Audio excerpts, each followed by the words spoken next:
For almost 150 years, the Saratoga name has been synonymous with the finest quality, sustainably sourced spring water available anywhere. Saratoga carries on the rich tradition of its forefathers by crafting each stunning blue glass bottle with the same attention to detail and care that has been its hallmark for generations. Visit SaratogaSpringWater.com today or ask for us by name at your local market or restaurant. Saratoga Spring Water. Make every day exquisite.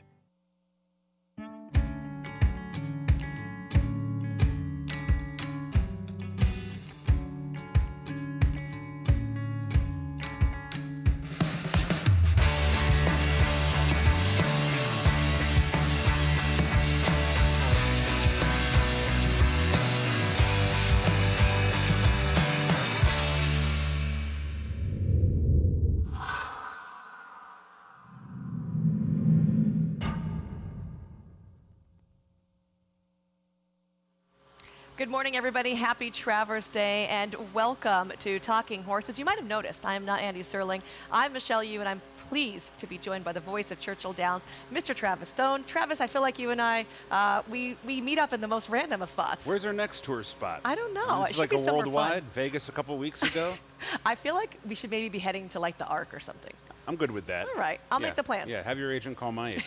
Sounds good. Oh, you have an agent? I don't. You're so bougie. I'm just trying to sound big time. I like it. Andy Serling's actually my new agent.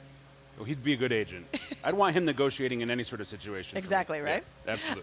So obviously today is Travers Day. Just want to say thank you so much to our sponsors, Saratoga Natural Water, for bringing you Talking Horses. And before we get into the nitty-gritty of the card, let's take a look at some housekeeping, our promos here. Just want to mention, if you join Naira Bets today and you play all the action on the program, you can earn up to a $200 deposit match bonus. New members, use promo code SPA, that's S-P-A 200 when signing up, and you can earn up to a $200 deposit match after your first deposit. Any track, anywhere, anytime, join now at NairaBets.com. Also do want to mention that there is a second chance cashback. You take a chance in the Travers Stakes today, and if you run second, you get $20 back. You have to bet at least 20 to win on one horse in the Run Happy Travers Stakes. And again, if your horse finishes second, you get your $20 back. You can visit NairaBets.com to opt in and get your second chance Travers cash back. Also, we do have a Saratoga Low Roller contest. I'll be entering in that. That's every Thursday, every Sunday. You can win cash prizes and have fun at the track with the Saratoga Low Roller contest. The popular contest returns to Saratoga this summer on Thursdays and Sundays. It's only $40 to enter. $10 of that goes to the prize pool, and it's a $30 bankroll there. You can sign up outside the 4-Star Dave, and that will continue tomorrow on Sunday. All right, now that we've got all that out of the way, Travis, let's jump right into this card. We've got a massive card, obviously highlighted by the Travers, but there are 6 Grade 1s. We're going to have an all Grade 1 pick 6 later on. I mean, this is going to be just exciting. I mean, when you look through the PPs for this race, these are just stacked. There's just good horses top to bottom. Looking forward to the Travers, obviously, with Essential Quality, certainly marching his way toward a 3-year-old championship. I think he's already sealed it, but, you know, never know what happens. Looks pretty formidable today. But the other undercard races, you know, we got Swiss Skydiver. Looking forward to seeing the showdown, which I think is the showdown of the day. Life is Good and Jackie's Warrior in the Alan Jerkins. This is awesome. So it feels so chalky over here, Travis. No. Are you going to have any prices today? I've got a couple of ideas. I mean, there's a couple of very formidable favorites, but these are horse races. They run them for a reason, so we'll see. All right, let's jump right in to race number 1 here, going to be on the inner turf, maiden special weight with those nice $100,000 purses. Travis, where's your top pick going to be? I didn't have any creative ideas in here. I think Sweeping Giant's going to be pretty tough off a solid debut for Todd Pletcher, who's got okay numbers coming back second out, but he's a big barn, and so his ROI numbers aren't that strong. And this was a pretty good trip, sort of inside both turns, tipped out. A little bit of a run late, came on to be a good second, was well bet, well meant in that debut. And when you poke through this field, I'm just not sure there's a ton stacked up against him. I felt like he was going to be a pretty formidable start to the day, even with the outside post. I thought for me, if I was going to be looking for another horse, I was going to head to the 8 Speaking Scout for Graham Motion. The son there, Mr. Speaker. I don't necessarily love it when a horse hits the front and then doesn't win a race, but, you know, you're talking about a ride of ground, first time out. That's absolutely a stepping stone situation for me. It was wide on the far turn in particular, put in a bit of a run, and you can see it was sort of a speculative purchase. Obviously ran well enough. Feels like it was a purchase anyway. Didn't get bet in that debut, though, and you're right, sort of made the lead and idled a little bit. Will have to improve to contend with Sweeping Giant, but not without chance. What do you do with the first-time starter in here? Electability for Chad Brown, obviously very proficient on debut. Pretty penny, $300,000 purchase, and doing exactly what Chad Brown horses do, run on the grass. Yeah, sure. Not a ton of turf pedigree there. The dam was 1 for 8, but did not win on turf. Lone Sib won on dirt. If Chad Brown won the first race on Travers Day, there's nobody here that'd be surprised. He did win 5 races the other day, setting a record for that. Also want to mention the 4 spin wheel for Rusty Arnold. Maybe not necessarily the longest pedigree you've ever seen by hard spun out of a Smart Strike mare, but the mare was a debut winner. Yeah, on turf? Who? At Saratoga, I believe, if I remember correctly. Yeah. See, I just pitched that softball right to you, my friend. This is why we work together. This works. All right, so we're going to find it a little hard to get by the favorite, who's currently at 3-1 right now for the lid lifter. We're going to page ahead to race number 2, another maiden special weight. I love this because you get the early double of maidens and maidens, which I feel like if you can get by favorites, can pay a pretty penny. And with a little bit of research, a little bit of work, you can sometimes uncover some gems. I'm not sure there's a ton of gems to uncover in this double. There are a couple of square prices, though, maybe, but yeah. All right, so actually, I'm going to go against the trend, right? I think everyone's going to be looking at the Chad Brown first or Jack Christopher. I like the rail horse back to normal in here for Mike Maker. Got beaten solidly on debut. Got beaten by 5. It wasn't like it was a narrow miss and, it was just there. But I love a horse coming back second time with the race under the belt. I think this horse could move forward. Mike Maker's brought some horses in from Ellis Park starts that have run very well here. Mike Maker's doing great here. So I think back to normal is really intriguing with a 6-1 morning line. He's actually going to be my top play. I get it. So we're now in the penultimate week of Saratoga, so the season is winding down.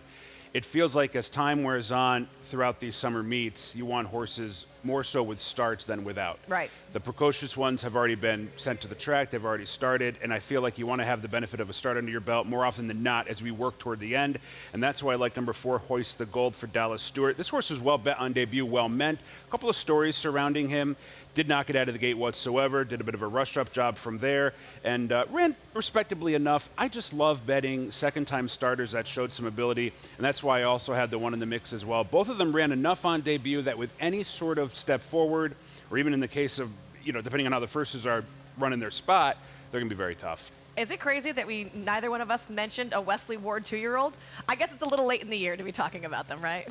Well, yeah. I just felt like the second-time starters had a look in here. But there's some decent workout reports on Jack Christopher for Chad Brown, so we'll see how that shakes out. Steinbeck, you'd expect Todd Pletcher to have a real live 2-year-old on a day like Travers Day.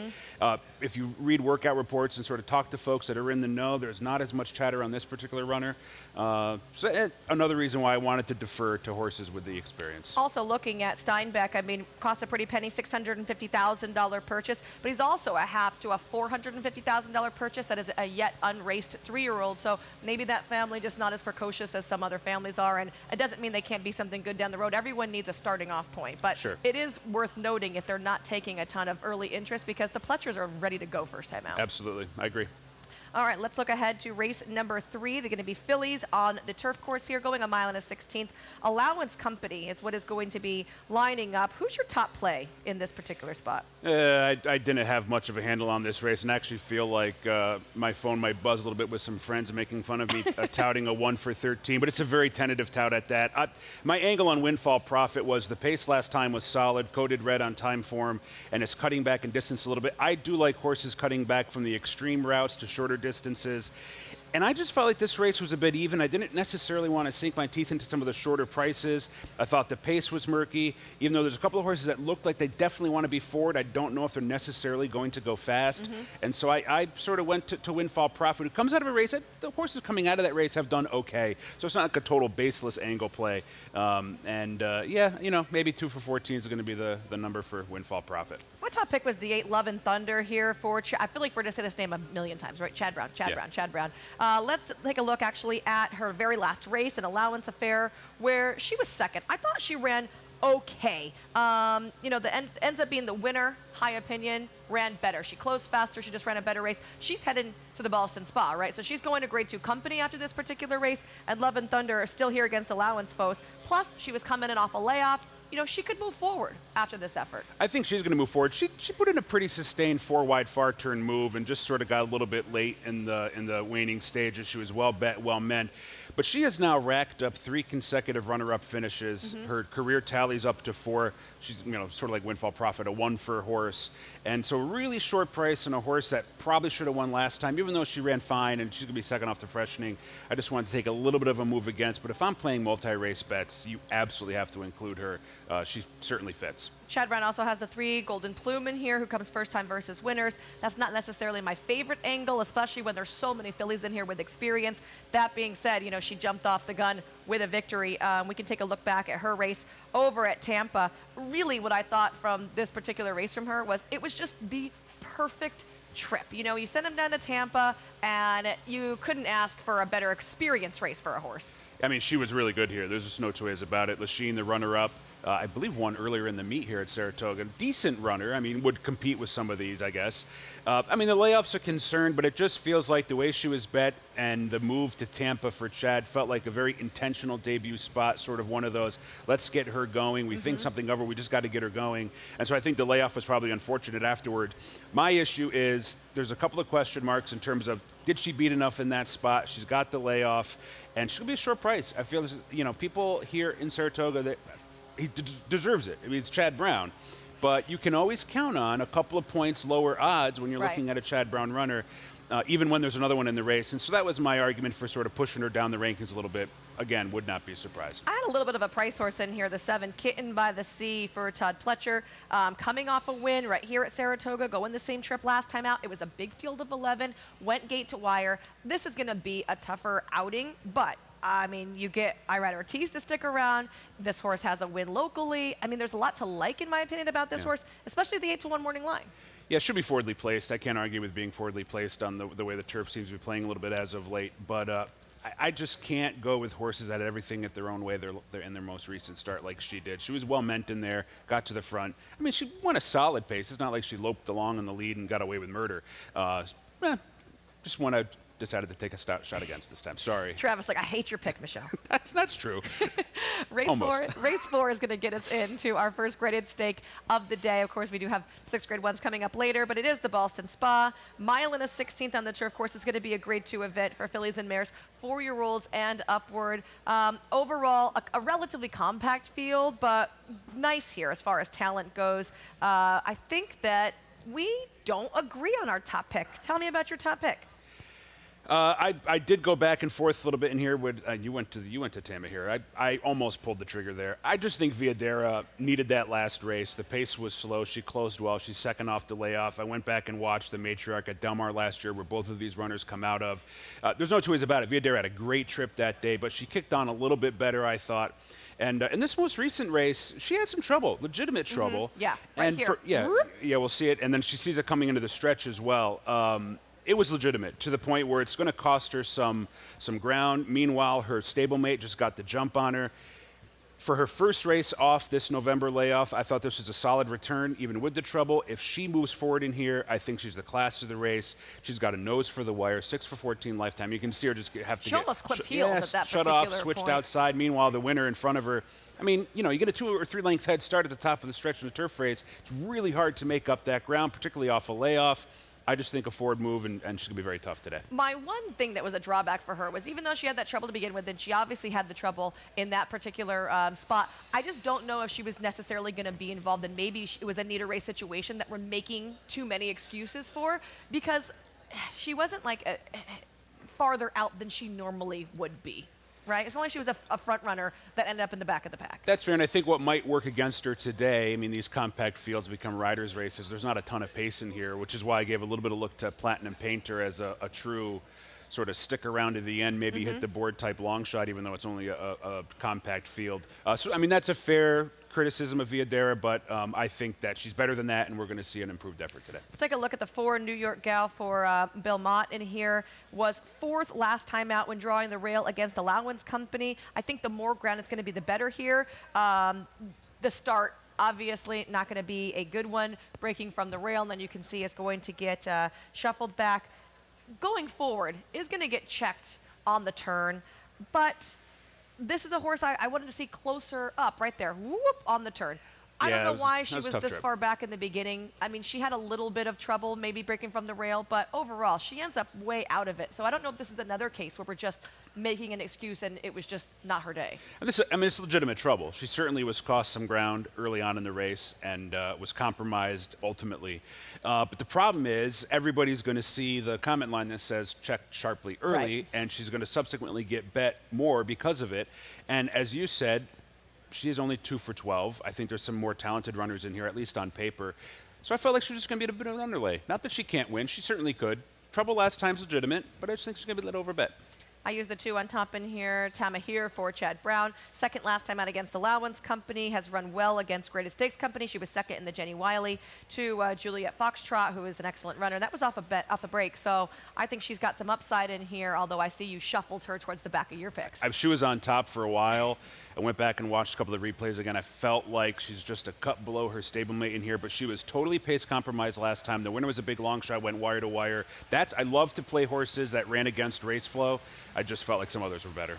All right, so the Boston Spa, again, is our first graded stake of the afternoon. We're going to look now to race number 5, a maiden special weight. This is going to be for New York breds, going 6.5 furlongs on the main track in here. And you and I don't necessarily see eye to eye. This is a wide open affair, Travis. Yeah, I mean, I think Whittington Park's going to get bet quite hard. Just has a really appealing running line on paper, was competitive throughout. The winner of that race was a heavy favorite at even money. Pace was fast, chased the fast pace. But they're adding blinkers. I mean, you're more involved with horses than I am through your husband, a trainer out on the West Coast. Why would you want to put blinkers on a horse that ran well enough on debut, posted a good number, was competitive for a bit of the race, and ran against a horse that was highly touted, highly regarded, and now you throw the blinkers on? It feels a little, I don't want to say desperate, that's not the right term, but why are you trying things like so soon? I think right here is the reason why. You watch this horse down the stretch, and he's just a little bit on the erratic side. It says shied in the comment line. To me, it was just greenness. He wasn't shying from, say, the crowd or anything. He was just all over it, didn't know what to do. And a lot of times when you add blinkers, that's just going to help their focus because it gives them a direction to run in, and that is straight. I don't think that his erraticness or his greenness caused him to lose the race, so he can move forward. But I'm okay with putting the blinkers on because we visibly saw something that he needs to improve. Yeah. I'm going to play a little bit against. I'm going to play against. I like to play against horses that get bet on debut and come back. They run solid. They were supposed to run well that day. And I'm going to go to a horse that I think has a bit of a chance. This might be a bit of a reach on my part. Wicked Bobby. Slow pace last time out. Was totally outrun early. Felt like he was trying to put in a little bit of a move around the far turn, so maybe it's going to wake up a little bit more. Kenny McPeak has phenomenal numbers, second-time start with 2-year-olds. So I felt like Wicked Bobby was an interesting horse to sort of on the come, if you will. Maybe step up with a big effort. But, I mean, if Whittington Park wires his field, I won't be surprised. I looked at Wicked Bobby real hard. I like a horse on debut that is speed and fade, right? Needs the race, needs the experience. This horse made that weird middle move and then ended up really fading. So he might be like a 2 starts to a win type of guy, sure. and that's why I pushed him a little farther back. But I don't begrudge you that particular choice. I also liked the 3 Miracle Nikki in here for Rudy Rodriguez. This is going to be a Rapoli homebred, and I just thought that the workout pattern was nice and solid. I mean, when you're talking about any restricted state-bred horses, I think that you're not looking for blazing speed from a lot of them. The fact that you can consistently work these 48 and changes, that's a good time for a state-bred maiden special weight in my Sure, opinion. a couple of noteworthy things there. I mean, they did spend $110,000 at the sale for this runner, and all 3 sibs have won. So there are some things to like. I was checking out some workout reports, not a lot of glowing reviews, but I don't think you need a super glowing review to win this race. The 6, Brady's Legacy, also a first-time starter in here. And the Dam, Orient Moon, was a debut winner for Jeremiah Englehart, who sends out Brady's Legacy. And he's capable on debut. You get a big-name rider in here. I like this colt enough to use, but I didn't put on top because I felt the workout pattern was a little abbreviated for a debut winner. Spent a lot of money, $250,000 for this New York bred by Street Boss. And yeah, Jeremiah Englehart's a very capable trainer in a spot like this. Feels like if you can get past the 4 Whittington Park and you get creative, there's a lot of different ways you could go in here. This is a tricky race for a mid-card, mid-sequence type setup. Moving on to race number 6, going to be an allowance affair, sprinting on the turf course. Just 5.5 furlongs is this distance. Taking a look at our picks, and we're kind of on the same page, but again, these races are very deep and contentious. Travis, your top pick in here going to be the 6, Charmed, I'm sure. Yeah, they're all coming out of a common race run here earlier in the meet at Saratoga, and there was a lot going on in here. Charmed got completely left at the start with a really bad stumble. Santana was lucky to stay in the saddle. The bobble was bad enough where they lost a couple of lengths, then was forced to go wide from there. And you can see here it is. And you just Lost see, the iron. Lucky to stay on.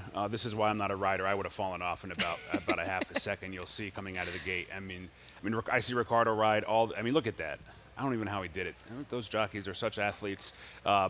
That's just death in a 5.5 furlong-term sprint. You can't overcome that, and was Especially then forced to considering this go. horse likes to be a little closer to the pace, right? Because then he's naturally Right, behind in right. a huge field. So stuck out wide, 5 wide. But the other ones you got to watch, we just had them flagged, were the other two that are in this race, Colton's Command and Big Package. Big Package is going to get a great run up the inside. Nothing stands in his way whatsoever. Meanwhile, Colton's Command, you can see, has absolutely nowhere to go when the real running starts at right about the 8th pole and is just stopped and stymied and had absolutely no shot from there. So I think this is an interesting race from the perspective of how do they come out of that in terms of those trips. And while both Charmed and Colton's Command had real and Excuses. legitimate trouble, I feel like if Charmed breaks near the front today, I feel like the pace is murky enough that edge was enough for me to take Charmed over Colton's Command, but I certainly recognize the fact Colton's Command had 0 shot last time. I used Big Package on top, although it's kind of hesitantly, and only because of his consistency. Like you said, he got a good trip in there. The other horses got nightmare trips in there, Yep. and he still didn't convert that into a win. So to me, that's like a horse, I'm not necessarily sure if he has like a ton of want to win. But sometimes you just have to go for consistency because, otherwise, what do you do? Like you said, there's going to be what kind of pace in here. I mean, I thought it was just a really tough race to take a look at. So I went with the consistency angle, but the more I watch it, the more I like your pick. Switch me. I want the 6 that's up now. Well, you talk about consistency. You got Shiraz number 9 in here as well. I mean, he's got a lot of starts to his name, but has hit the board in so many of them, runs good numbers all the time, seems to be in pretty good form. I think it's arguably could be the horse to beat off that most recent start, off the yielding turf to what figures to be a firmer turf today. I don't think we're going to get, if there is any rain, it's going to be nothing. He likes Saratoga. I think Shiraz gets a look as well. Don't tempt the weather gods, Travis, at Saratoga. You don't need to. They get tempted enough here. I will say this. Watching this race from Shiraz, I felt like he was reluctant to win this race, right? Like right here, he's like, I guess I'll go on by. But it wasn't like a horse that was driving for the win. He was like, if I have to win, I'll win. Yeah. I mean, the turf was yielding. Maybe they were laboring a little bit late. But yeah, I mean, probably gets a little bit overbet off that win. That's why I shuffled him down the ranking a little bit. My second choice was the 1, actually, after 5 to 1 on the morning line for Wesley Ward, getting the cut back in distance, which I love a turn back in distance. Unfortunately, this horse 0 for 2 at the 5.5 furlongs, but maybe some excuses. One of those tries was in the Breeders' Cup, and honestly, he didn't run all that bad in there. No, he ran fine. I just eventually run out of horses to pick. I can't pick 6. Or he would have been my 6th selection. I don't like the inside ninth post. selection in here, Michelle. Great job. Way to jump out on a limb. I don't like the post relative to how I feel like this race is going to shake out. And like I said, you can't pick them all. But, I mean, if Wesley Ward wins a turf sprint, I won't be too surprised. All right, before we get into race number 7, which will begin the Grade 1 action, we're going to step aside for a quick break, but we'll be right back here on Talking Horses. Make business meetings exquisite. Make a weekend outing exquisite. Make a late night snack exquisite. Make a night on the town exquisite. For nearly 150 years, the Saratoga Spring Water Company has been producing the finest spring water available anywhere. Saratoga Spring Water. Make every day exquisite.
Welcome back for a quick timeout. We just had to step aside and have a quick drink of Saratoga spring water, which, by the way, I love. That's the coolest thing. When you come here, you get the nice blue bottle, it goes in my bag, and I'm a happy camper. Yeah, and you like your water. I do. You're finicky about water. I'm so finicky about water, right? And it's great when I can come somewhere and I know that like the water I like is going to be readily available, because there's nothing worse than like trudging through the airport looking for the particular brand of water that I drink. But when you're Michelle Yu, you can send people out to get water like you did a couple of weeks ago. I made them go out and I'm at 110 degrees in Vegas, and you didn't have the right type of water. I know they the didn't. right bottle, the right flavoring, and you sent someone out to get you the right type of water. And they came back with the wrong one. But wait. I'm just going to throw on to that. I'm going to throw you under the bus now. This is, oh, you're going to go to the store? Hold on. I need Ricola. Not any kind of Ricola. I need the original flavor, and I don't like this packaging. It's got to be, let me show you a picture. That's true. Okay, that's fair. But Ricola, anybody that does voice work, this is my pitch. Ricolas are the best. And, you know, like you and your water, it's me and my cough drops. I love it. It happens. I think you should be sponsored. You should have like a little Ricola, like pocket square.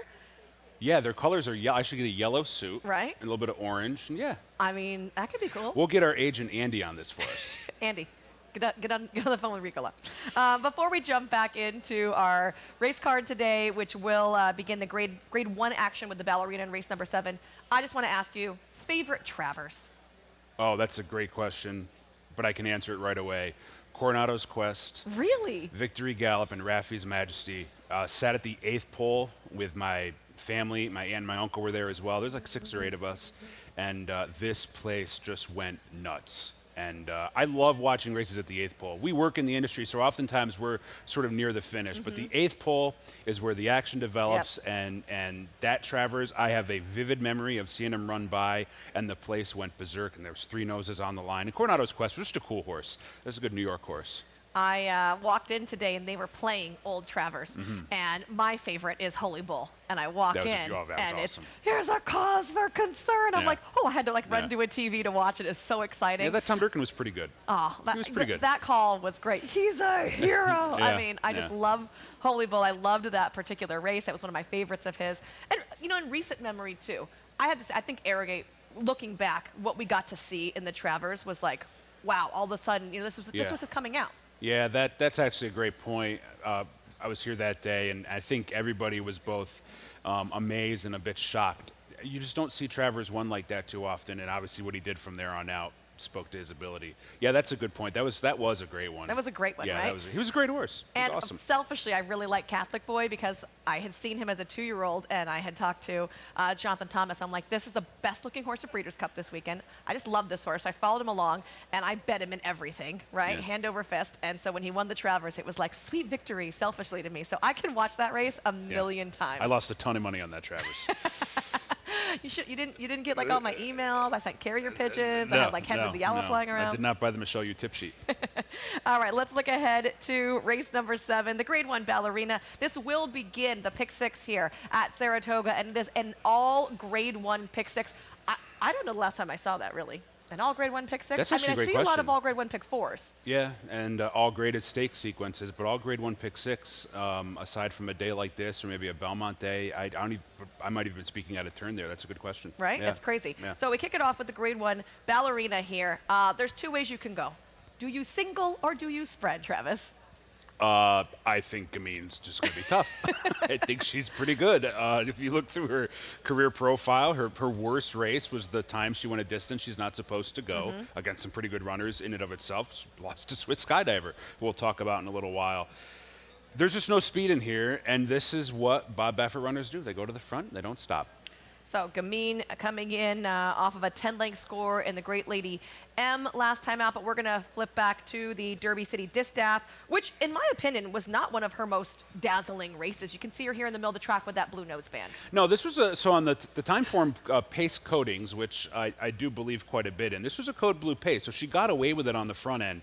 And Sconson, who, in my opinion, this was one of her best performances. She's in this race here as well today. Was forced to be more forward in that spot, which I think actually worked out better for her. I'm friends with the Foley crew coming out of Churchill. I was telling Travis, who's Greg Foley's son, it's like, I think it's better that you have to be forced into the pace a little bit more because she ran so well that day. But like, how's this scenario going to be any different? The only thing I'm worried about with Gamine's the rail. If you don't get out of the, the gate from the rail, especially at Saratoga, you got the crossover to the main track, that could be the only thing. When does Gamine break slow, though? And she's just so consistent and so fast, So, yeah, I think she's just way the horse to beat. Gamine does have aluminum pads on today, by the way, for this race. If you're going to use a second horse, I'm actually surprised. I like Cece as my second horse, but you did not. You used, I think, a nice little price in Estelito Talentoso. Yeah, so they both come out of the Princess Rooney, which I believe we have a replay on if what was sent to me is accurate. So they come out of this Princess Rooney, and I think this was a bit of a sub-optimal trip for Estilo Talentoso. I don't know. You're the race caller, Travis. You tell me. I'm off for a couple more weeks, so I'm not on my game. Is that I just thought it was Star? Talented Pen? I don't know. That was a bit of a suboptimal trip. Not the most ideal circumstances for her. Enough where I was like, she's got some past numbers, some past races that could allow her to run a little bit better in here, and I just thought she'd be a slightly better price than Cece, whom I have a ton of respect for. And I would say the same thing about Sconson, who I mentioned is just in career form right now. Is probably going to enjoy being a little bit more forwardly placed in this spot, but Gamine's going to be tough. My pluses and minuses for Cece were, I think, 7 furlongs. It's just an ideal distance for her. We've seen her go shorter. Yeah. McCarthy tried to stretch her out a couple times. I just think that 7 is a sweet spot. My drawback to her is, some of the excuses that we've heard when she hasn't run well, like in the Derby City Distaff, she didn't like the track. She's never run at Saratoga before. She doesn't have any works at Saratoga. I don't know if she's going to like the track or not. And, there's some horses that don't, Swiss Skydiver, for example, can go to any track, and I feel comfortable. She's going to bring her A race. She could race the paddock and be fine. Yeah. If Cece's a little bit more quirky, it does leave me a little bit of pause that, what if she doesn't like the surface? You are right in that 7 furlongs is her distance. And Saratoga can be quirky. I mean, we all know people that train horses in this game, and a lot of will say that Saratoga is a deeper, more demanding track than some of the other tracks they see throughout the year. And, yeah, it's definitely a surface that horses can end up being a little bit quirky on. She had a really good trip in the Princess Rooney, but she's a good horse. I don't want to knock her too hard. All right, race number 8 is the 7 furlong Grade 1 Forego. This is going to be for the boys in here. And okay, we had a really great prep in the Vanderbilt where Lexingtonian was just dead game is what it comes down to. I mean, it looked like he was going to get past and down along the inside. He was like, oh, nay, you are not denying me this victory. I mean, can he do it again, though? At 34-1 last time. Here he is, by the way, at the rail. Yeah, very game performance, and credit Jack Sisterson and Calumet Farm for just putting these horses in spots, even where on paper they might look overmatched. These are horse races. You got to be in it to win it. Of course, Whitmore's in this spot as well. Lexingtonian was 34-1 last time. Is literally a fraction of that today. What's that saying? You don't want to miss the wedding and go to the funeral, and that's sort of the tact I'm taking here. Even though it was a huge effort, I do worry about whether or not he can come back and run it again. That was his biggest number by far on paper.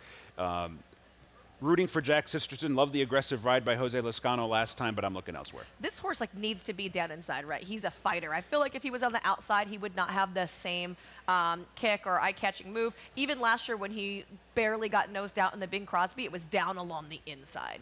Yeah, just a horse. I mean, that's a rare thing. A lot of horses are sort of more intimidated down inside. That's a positive, for sure. My top pick in here is actually the 4 Mind Control, and I see that you land there as well.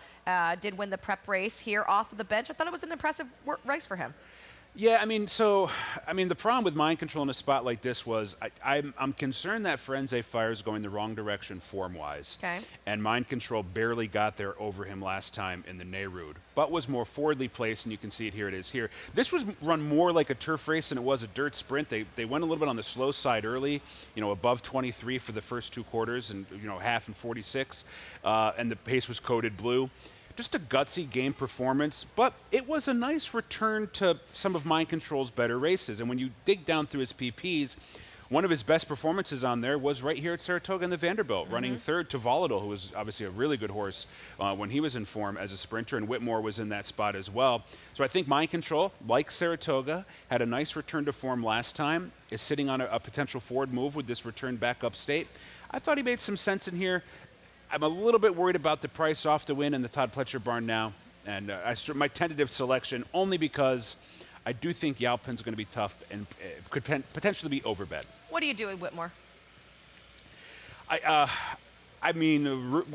can you not Your root heart for? loves Yeah, him. how can you not root for Whitmore? But the handicapper in you.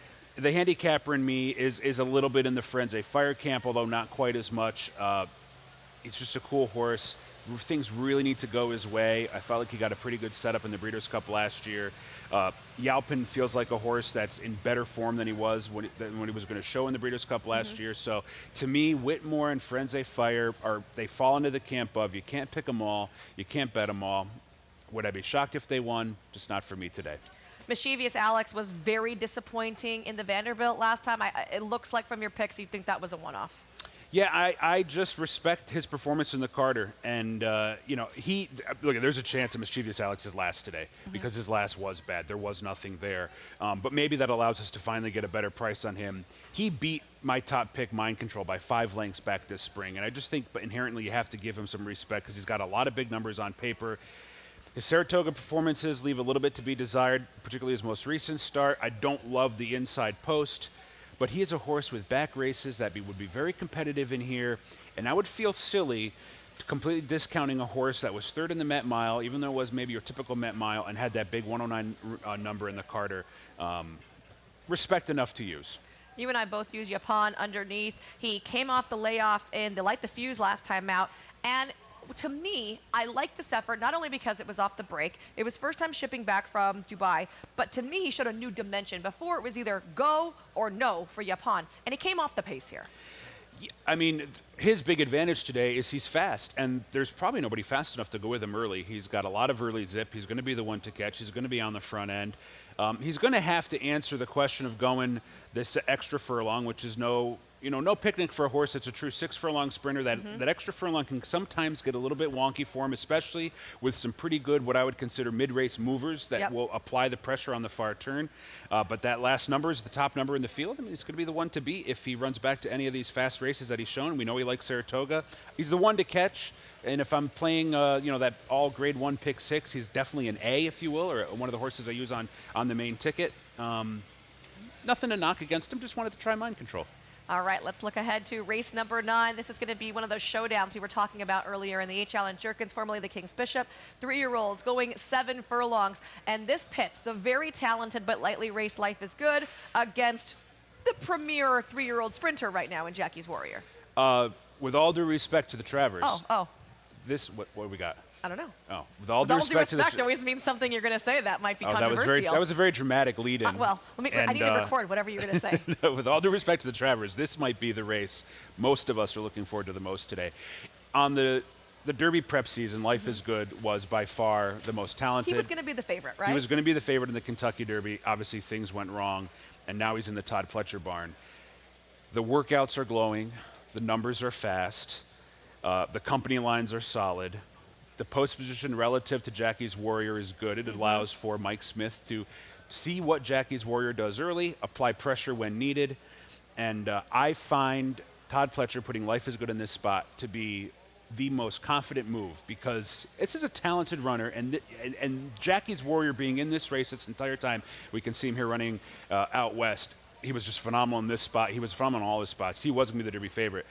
But Todd Pletcher putting him in this spot, knowing that Jackie's Warrior was going to be here the entire time, to me is just, Todd, this horse is good, and he's ready to go. The workouts are glowing. The drift out here, I don't know if you have a comment on that, was obviously a concern at the time. Maybe that precipitated the layoff. I have to assume he's in good form for this. Yeah, he looked like he's been training really well. I will say the one thing that's maybe a drawback to him is you say, oh, I'll see what Jackie's Warrior does. I don't think there's a choice with Life is Good.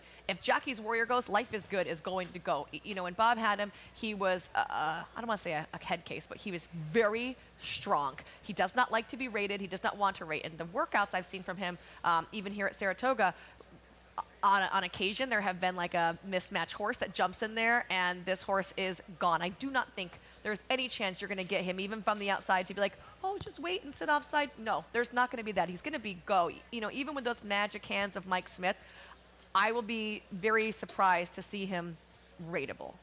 So that's interesting. You're probably right. I mean, he's very fast. So if that's the case, and Jackie's Warrior, who's one-way speed from the inside, unless Jackie's Warrior has plans to, for whatever reason, let Life is Good go, I mean, we're talking about 21 and change for 2 furlongs, and this is going to be a wicked pace. And I'd love to see the last half mile of that. I mean, I feel like these 2 horses, if anyone, are going to be able to put up the fire and still be there at the end, right? I don't think that even the two of them dueling, I don't know if they'll do themselves into submission. If they did, if they went out there and set crazy fractions, 21 flat, who picks up the pieces? See, I put Following C second. I think, I mean, look, if they go 1-2 the whole way, I'm not going to be surprised. Right. Following C was stretched out in the Haskell last time, involved in a pretty aggressive pace there. Never wanted to go that far. Has good races going one turn. I feel like Following C is going to be the one that drops back off the pace. And if Life is Good and or Jackie's Warrior, maybe Life is Good's not as sharp off the layoff. Maybe Jackie's Warrior is a little bit softened up. I think Following C is the one to come along and pick up a piece and maybe complete an exacta, or in like a bizarre scenario somehow runs down two labored front runners, because a 21 to I would even say a high 43, low 44 is plausible in this spot. Could make them very vulnerable late. I actually love, too, that Following C is getting a big turn back in distance. We're talking 7 furlongs. That, I feel like, added stamina edge is really a positive for him. We're going to take a look back at Following C's allowance win at Belmont, where he was a 6-length winner, although he ended up being placed second at some point. But, come on, this was an overmatched 4-horse field, right? This was just a nice confidence boost for him, but I think that he was a horse that had very high thoughts about him, and to see him win this way, you're like, okay, he's going to be able to progress, right? Sometimes you have an impressive maiden winner and they don't take that next step. I think even though that was a short field, that was like, okay, Following C is legit. He takes the next step. Yeah, he was moved up in the Haskell to second. He maintained his victory status in this allowance race. What I like about Following C, enough to put him in second and split what I consider two of the horses to beat, obviously in here, there's nothing groundbreaking about that, is that in his debut, he passed horses. In his second career start, he went to the front, and in his third start, he sat off the leader. So he's versatile enough where I think he can handle coming from off the pace, even if he might be 8 or 9 lengths back because they're going so fast up front. Thanks for a subtle correction, by the way. Needed that. You got it. All right, looking ahead to the 10th race. It is the Grade 1 Personal Ensign, another one of those absolute showdowns with headliners. This card is insane, Travis, because there's so many headliner horses in here that on any given day, if they were showing up, or two of them were showing up, you'd be like, this is a banner day. It's just race after race after race of headliners. This is one of the, I mean, obviously it's one of the best races of the day. I think it's right up there in terms of the top two. Swiss Skydiver is just an easy to root for, honest, hard-trying horse. And Latruska, who ran at Churchill last time, is so much fun to watch. She loves to run on the front end. I even tweeted it out after that race. Her ears are moving back and forward. Here she is at Belmont Park. This was a day she really threw it down as well. You can just see she's having a good time on the front end. She's a horse that when she gets out there, she finds her stride and keeps on going. And credit to the connections. In today's day and age where horsemen and their connections try and pick and choose their spots and, you know, time the races perfectly. How many times has she run this year? This will be her 6th start, and we're not even out of August yet. Easy to root for. Cool horse. Swiss Skydiver last year, too. I mean, making 10 starts last year. Yeah. These are like throwback type horses. Yeah. And I love the fact that even though I didn't use her on top, I use Latruska on top, but Swiss Skydiver doesn't duck anybody. She, you know, runs off her schedule. She goes to every track. She runs different distances. She's faced the boys. I mean, this is a horse that is an absolute dream to get to own, train, just get to watch. I'm actually, I'm curious how this race gets bet, because Latruska has a lot of ones on her running lines. And you can see here Swiss Skydiver at Saratoga. This was a cool effort, too. She's a cool horse. This is a great showdown. Latruska's got a lot of ones on her running lines. Is probably going to get bet off those a little bit, whereas Swiss Skydiver, I don't want to say that the phrase dirtied up, because it's probably a little bit unfair to her. She's just a good runner. The Apple Blossom was not the optimal trip for her. She broke sharply toward the inside and was sort of rated back from there, and the race developed around her, and she never really was involved. And then she obviously had some of the issues with the quarantining, and maybe not the ideal start, and they throw her into the Whitney, which in my opinion showcased the best performance we've seen all year from Nixco or any horse. So Nixco, the likely favorite for the Breeders' Cup Classic. She's in a spot that's very tough. She runs respectably. It's forwardly placed in there. I think it was the perfect prep for her to a spot like this. I think she's going to be tough today. I think Latrusa's going to have to really earn this, because there's a couple of horses I think are going to put mid-race pressure on her. It's not going to be as easy of a setup as she's seen, and I think Swiss Skydiver is going to fall into the right trip. Do you think that a lot of people are going to dismiss her saying, she ran 4th in a 5-horse field, and not have taken the time to watch her in the Whitney? Yeah, maybe. I mean, that's a possibility, although the Whitney's a pretty exposed race, but I know what you're saying. And I think that sort of speaks to the idea that maybe she's a little bit dirtied up on form, on paper, and that allows her price to drip up a half a point or a point. But again, she is Swiss Skydiver. She's a Preakness winner, so people know her. What do we do from the pace standpoint? We know Latruska's going to go. Does, as time go by, just go out there, roll, put some pressure on Latruska, and Swiss Skydiver sits behind? Well, you know, Bob Baffert rarely wins races sort of taking his time at the back of the pack. So I think as time goes by, goes. And I think Latruska has to be forward as well, because that's what she does. And that was sort of the argument for falling into Swiss Skydiver, who's going to full back off that pace a little bit. But I think that sets up for an interesting runner. I don't know if you had Harvey's Logo anywhere. She was really wide in the Diana, and don't mind the fact that that was a turf race. She's got dirt races on paper that would make her competitive here, and you can maybe even argue that she's just as talented on that surface. She's got that nice third-place finish in the Alabama, behind two of the horses she faces today. She's got the 7-length win in the Busanda at Aqueduct. Dirt's not a problem. She actually might be coming into the race in terms of a form progression a little bit more subtly and strongly than some of the others. She's going to come from off the pace. I thought she was a really interesting horse in this spot. I couldn't pull the trigger on her over Swiss Skydiver, but if it came in Swiss Skydiver and Harvey's Little Goyle, and those two are sort of an exacta-box type moment, we'll have a good mid-afternoon here at the Spa. I wanted to throw a price horse in there too. I didn't look at Harvey's Little Goyle as close. I thought the 5 Royal Flag at 10-1 was playable in here. We talked about Swiss Skydiver having to bypass a race because of a quarantine situation. This was the race she had to bypass, and Royal Flag ends up winning. She comes from way off of it. She's obviously going to have the pace to run into today. And she beat several of these horses in here. Now, the horse that runs second is Horologist, and she was the speed of this race. She tried to set the fractions all the way around there, and Royal Flag ends up, beating her. But overall, look at how she closed great, and she's going to get the trip set up. I mean, she's a nice price. Is she as good as some of these? Maybe not, but she's relatively consistent. And I think Chad's done a pretty good job with her, like eking her along into these spots because she is plagued by some layoff lines. Yeah, she's just so consistent. I mean, she's rarely off the board. She always comes with a run. There was some pace help. It felt like the pace was solid in the Chevy, although Horologist came back to validate the good effort that she had in there with a nice win the other day. I think Royal Flag has replaced Dunbar Road as like the barn's closing fillier mare. Dunbar Road just has not progressed into her 5-year-old season like I'd hoped she would. She had run at Churchill Downs last year, won the Shawnee, and just looked good doing it and felt like she was on to some big things. She did, of course, win the Delaware, has failed to find the winner's circle since. So I think Royal Flag has taken that title from her, and without a doubt as a horse, is going to be coming with a run late. Chad Brown horse's finish, and this race could get a little bit hungry in the waning stages if some of that pace stuff we talked about develops. The best thing about some of these races, Travis, is I think that from get-go, you're like, oh, I like one horse. And then as you dive into the field, all of a sudden you can make cases for a lot of these horses if something goes the right way or something goes the wrong way. I mean, you have to, in races like this, like Handicapping a Breeders' Cup, you have to toss horses that are graded horses at 8-1. I mean, it's really hard to do. All right, paging ahead, race number 11, 1.5 miles for the Grade 1 Sword Dancer. We do have a nice Euro import in here. In Japan, we've got some local horses that are good. I think this race is anybody's race. This is wide open. This is extremely wide open. I don't know which replay you want to queue up first, but this is funny. It's anybody's race. I picked a 2-1 favorite on top. That's what I like to do, right? Let's talk about the favorite first. Coming off that win in the United Nations, a gate-to-wire victory here. I mean, this was impressive when he finally got to do what he wants to do, right? Set a fast pace in the Manhattan 2 back and got away with a slower pace in the UN and responded accordingly. Monmouth is their new turf course they put in for them when they had the Breeders' Cup there. A little bit of a tighter turn setup. I do believe it favors horses like to be forwardly placed, particularly when they're able to lope along in longer distance races. I think that the question here, and obviously Pratt's into Ride, who I consider to be one of the top 2 riders in the country. I used to say 3, now he's 2. Yeah. Maybe even number 1. That debate for a different day.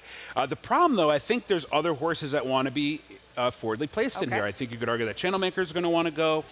Moretti potentially could show some release speed.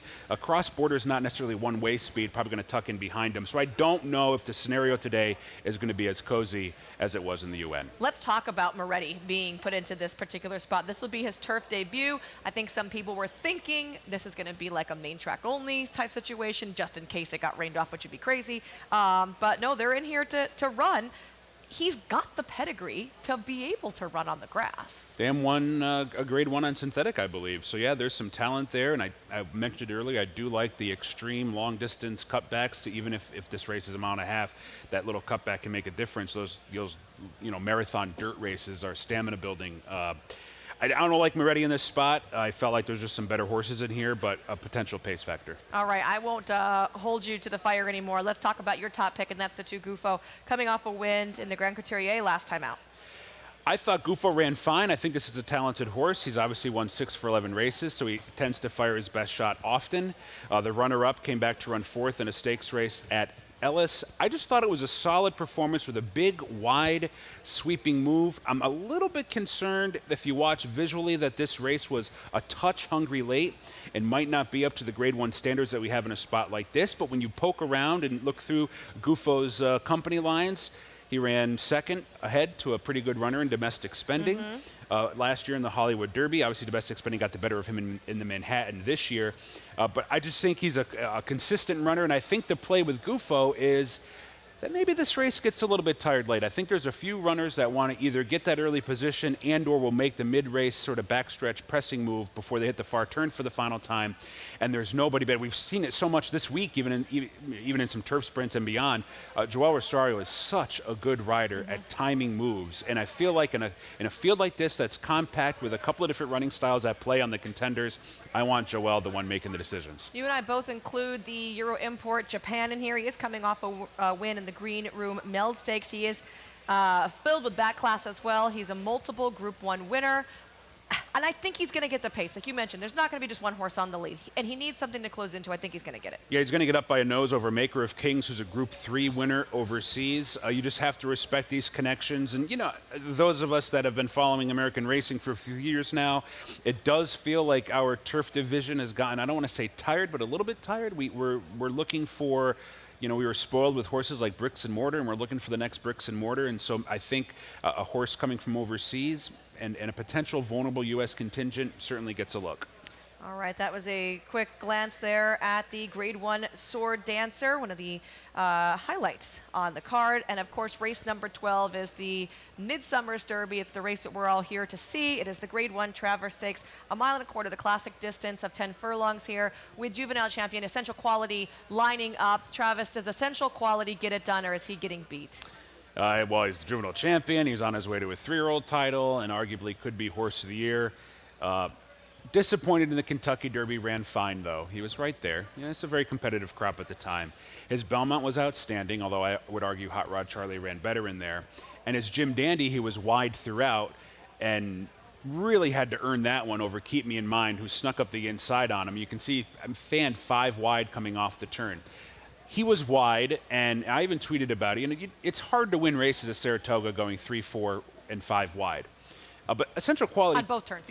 On both turns. But Essential Quality tends to run wide. That's what he does. It seems as though that's what they like to do. Keep Me in Mind, I don't want to discount Keep Me in Mind a ton. He did win the Kentucky Jockey Club at Churchill last year, and horse players and horsemen I respect in the Midwest have always thought he had some talent. It's nice to see him develop and start to run some numbers that put him in the conversation, at least being in the top 10 of this crop. But Essential Quality has been on every headline we've seen this week. He's been the talk of the town leading up to this Travers. We've been waiting for Essential Quality's Travers all along. He is without a doubt the horse to beat. There's no two ways about it. But he is going to be pounded at the windows, and I really would be hard-pressed to believe that he's going to offer overlay status in a spot like this. I think the pace potentially works against him. I'm going to try and beat him. Oh, I love it. Let's see who you're trying to beat him with the one. Midnight Bourbon. This horse just had a nightmare of a trip in the Haskell, obviously. Clipping heels, and it was a scary situation. He ended up being just fine, but I loved his run in the Preakness. If you weave through Midnight Bourbon's past performances, in fact, after the Preakness, I think I tweeted out I want to see him in the Alan Jerkins because I felt like maybe he'd like one turn. But I'm getting proven wrong by this horse time and time again. I draw a line through his Kentucky Derby. I thought it was way too passive of a ride in a race we needed to be forwardly placed. So draw a line through that. He gets involved in a fast pace in the Preakness, buries the Derby winner who was soundly beaten by him. Ran well. Ron Bauer, sitting on a big race, just happened to run him down. And then he goes to the Haskell, and he gets involved in a pace duel with Following Sea, who we just talked about being a better one-turn horse than two-turn horse. Santana's on. Santana's a great speed rider. Midnight Bourbon's drawn the rail. The pace in this race is murky. I think they're going to the front, and I think Midnight Bourbon has a legitimate chance to go wire to wire in here. He's going to give, Essential Quality is going to give Midnight Bourbon a few lengths head start. And, you know, Steve Asmussen can win races. Midnight Bourbon's a good horse. He's talented. I think he's sitting on a big effort. I do believe he's a legitimate grade 1 contender in this crop, and I think we see a big run from him today. If he doesn't do it, I'm fine being wrong, because that means Essential Quality probably runs him down, but I think the price is right to play Midnight Bourbon. I think the race goes through Essential Quality just because he's the most consistent, but I'm with you. I'm betting Midnight Bourbon, right? I'm cheering for Midnight Bourbon. I want to see him do well, and this is the race, right? This is the graveyard of champions, the graveyard of favorites. This is the race that maybe we'll see the favorite, Essential Quality, go down, and it is Midnight Bourbon's turn. He deserves to have a big race, as good as he's run in so many of these races at the 3-year-old. Absolutely, pace advantage. And the other thing with Essential Quality is that the Jim Dandy number of 98, you could probably upgrade that a little bit given the wide trip. He's going to have to go back to those hard numbers he ran in the Derby and Belmont. Does he necessarily move forward, whereas Midnight Bourbon could be sitting on a forward move as well. I thought the other thing you could do in a race like this, and I looked at him for a long time, was the runners coming out of the Curlin, which is earlier in the meet, Dynamic One and Miles D. This was a big effort from Dynamic One.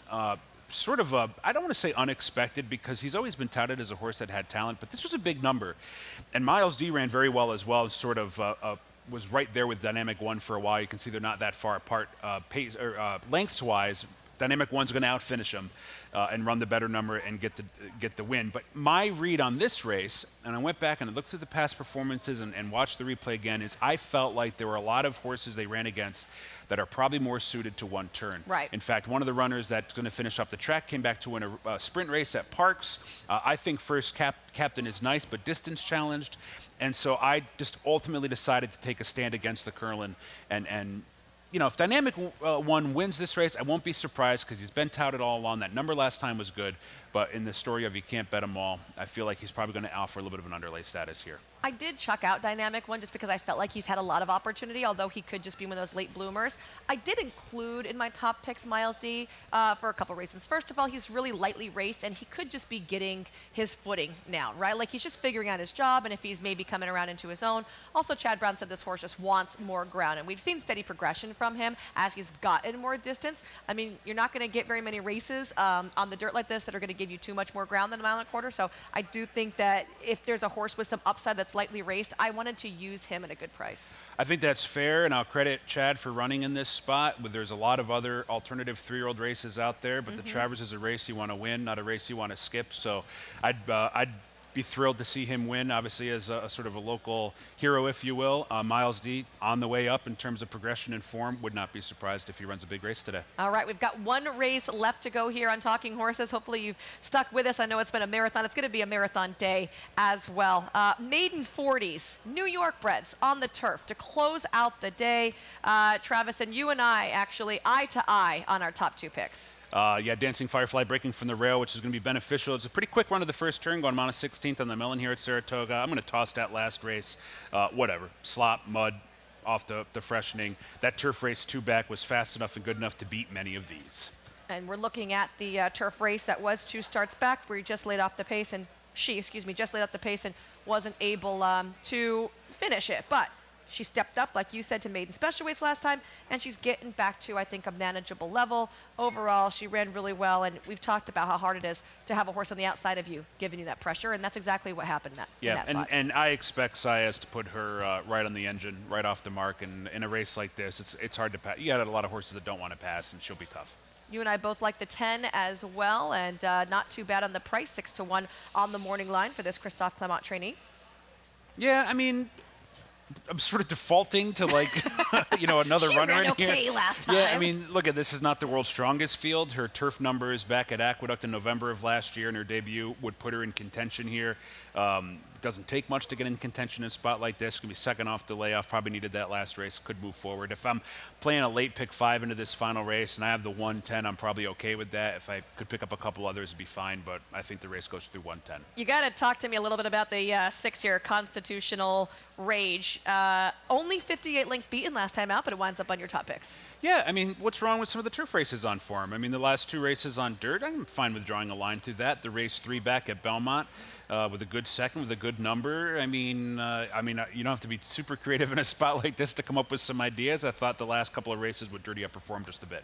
All right, that was a look at the Traverse Day card. We are 39 minutes away right now from race number 1 on this 13-race program. Don't forget, there is a mandatory pick 5 payout. There is also the all grade 1 stakes pick 6. So thank you so much for joining us here on Talking Horses. I've been Michelle Yu. This is Travis Stone, and we hope that all of your wagers today are winning ones. There are showdowns to be had all day long. Thank you so much to our sponsors, Saratoga Springwater. And don't forget, head over to Naira Bets and play all the action while earning up to a $200 deposit match bonus. Use the promo code SPA200 when signing up to earn that $200 bonus. Bet any track, anywhere, anytime, and join at NairaBets.com. Also want to remind you, if you are playing through Naira Bets, you can get the Travers Second Chance cash back. So you can get $20 cash back if you run second. We've given you some options.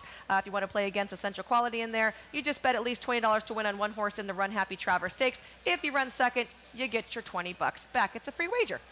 Saratoga Low Roller Contest also will continue tomorrow here. That's run every Thursday and every Sunday. It is a $40 buy-in, $10 going towards the prize pool, and $30 going towards your betting bankroll. You can sign up tomorrow outside of the 4-star date. 37 minutes to go before the lid lifter here on a Travers Saturday at Saratoga.